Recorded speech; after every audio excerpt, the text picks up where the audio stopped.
بسم الله الرحمن الرحيم. maanta waxaan joogay macradka beeraha intaanoo wadan shirkadahooda meeshaan wax ku soo bandhigayay saa u jeedaan waa Korea, Philippines ila tahay wadankaas ama Czech mid ku raba ha ahaato Imaaraadka, India, Turkiya, Spain, China iyo Masar. marka meeshaan wuxuu ahaa macradka beeraha fikro aad iyo aad u fara badan aad ka soo qaadanaysaa marka meelahan oo kale imaatid khaasatan dadka ganacsatayaasha ah qof walba oo ganacsada ah meelahan oo kale fikir uu ka qaadan karaa marka waakaas anigana maadaama aan dhaqaalaha bartay meelahan aan fiirinayay iyo fursadaha meelaha ka jiro iyo adduunka meeshuu marayo hadda waxaan soo galayaa qaybtii traktorada ama baabuurta cagaf-cagafta oo maaragtay beeraha lagu sameeyo saa u jeedaan meeshaan waxa lagu jiraa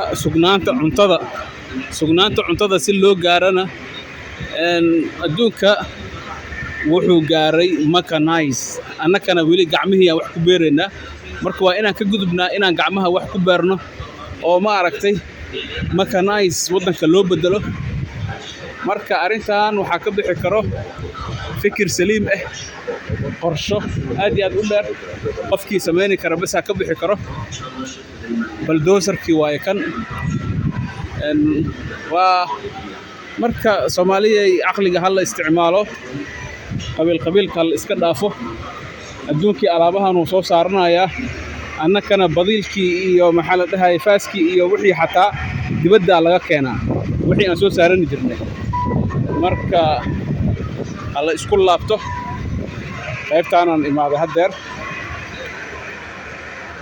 waxaa lagu iibinayaa cagaf-cagafta noocyadeeda kala duwan iyo waxa guryaha lagu dhiso iyo maaragtay jidadka lagu dhiso xataa sidoo kale kan waxa waaye waxa oo maaragtay carrada lagu qaado marka